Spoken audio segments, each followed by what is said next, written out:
I watched Enter the Dragon in Iran, 65 times in a matter of 5 months, 6 months. Then it happened that I, came back over here. Overall, I think I've seen it over 300 times. And every time I see it, it still gives me goosebumps. And so we want to start with my teacher, Steve Sexton, you guys. So give him a warm welcome, please.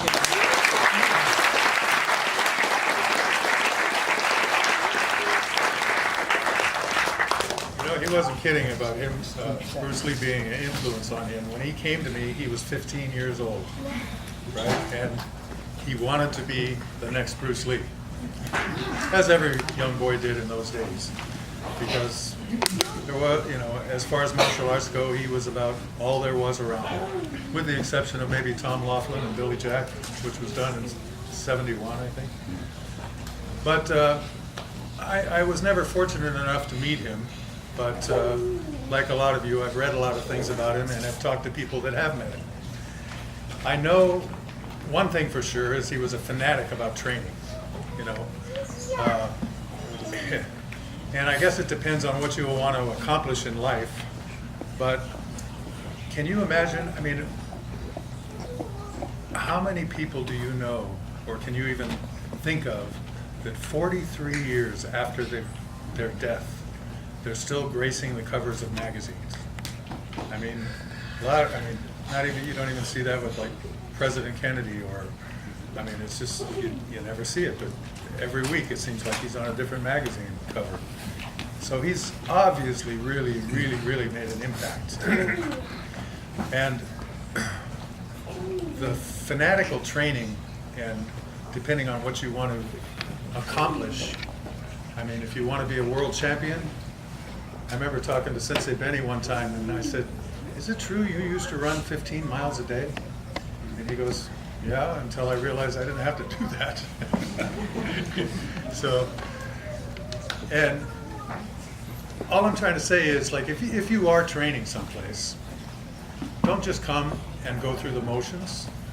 Do it with some intensity, Make your workouts count. If you're just going through the motions, you're going to be so-so at the end of things. You're going to get out of it what you put into it. And it's important to learn the foundations of any system that you're training in first. Then you can do, which Bruce Lee said, is think outside the box, which is, because you'll understand the difference then, which is something I truly believe in thinking outside the box. Like I said before, I don't know what else to say about somebody that I've never met and only read about. But he sure made an impact on everybody, and I'm glad everybody showed up for this day. Thank you.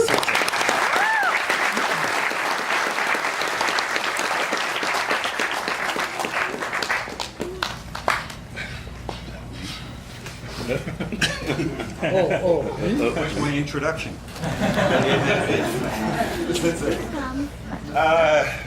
What do we say? I was 23 when Enter the Dragon came out, and I think, talking from a... This is Sexton and Richard Norton. So for the ones that don't know, we go back a long way. Just so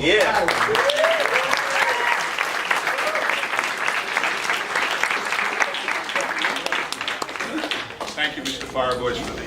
And Julian. Just saying. Just saying. Look, one of the, I guess, the biggest influences Bruce had on myself, having already been in the martial arts, was really just to give the mission to, as Master Sexton says, is to think out of the box. When I had a partner, Bob Jones, we started a style called Zendo Kai in Australia in 1970. And we're probably one of the first, what we call eclectic systems, meaning systems that allowed to, if something worked, we were going to incorporate it into our style. And to have someone like Bruce, it just gave us permission to do that, meaning, we all look at Bruce as a precursor or a pioneer of mixing martial arts. And if you see in a lot of his earlier movies, before it was ever in vogue, you saw arm bars, judo throws. I know he mixed boxing, he studied all the Western boxers, grapplers. In other words, it wasn't about styles. And for us, as I keep saying, gave us permission because we wanted to sort of get away from traditional arts, not because they're not relevant, not because they're so good, but we just realized that in a Western society we had to sort of encompass other arts and everything, and the usability and workability and the combat aspects of boxing, of grappling, of everything else. And to see someone like Bruce demonstrating this on screen, as I said, was just gave us permission to go ahead with what we were doing. He also just set such a high bar of excellence. It's like, again, Steve says, to have people coming into your dojo back in the day wanting to be Bruce Lee, well, to emulate the type of ability and the excellence with which Bruce performed really made all of us work that much harder to be the best we could be as well. But, you know, and it was just, again, this excellence is something I always talk about. You hear when I give these talks, I hate the word mediocrity. Mediocrity exists in all levels of society.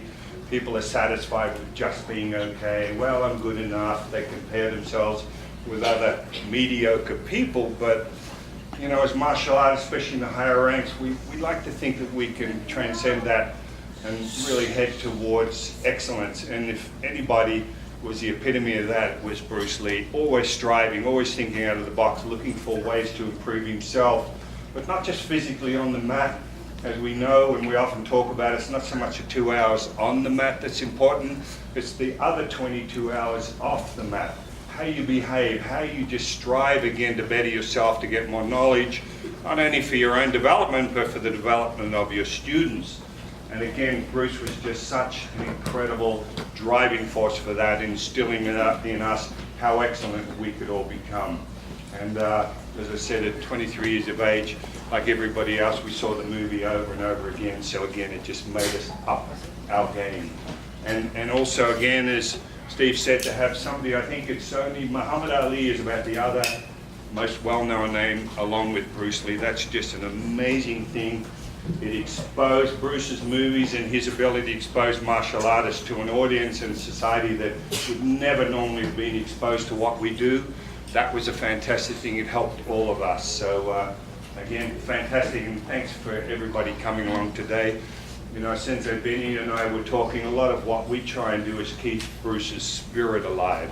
It's not so much the physical thing, it's just always talking about his excellence, what he did, stepping out of the box, MMA, all the things I've just said, and for that we owe him a huge debt of gratitude. And even as he's passing, he continues to be just such an incredible influence on all of us, especially younger ones as well. And if we can help perpetrate that legend, then it's a great thing for martial arts in general.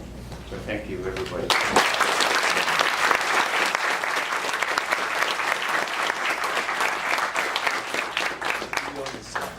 I think So, Sensei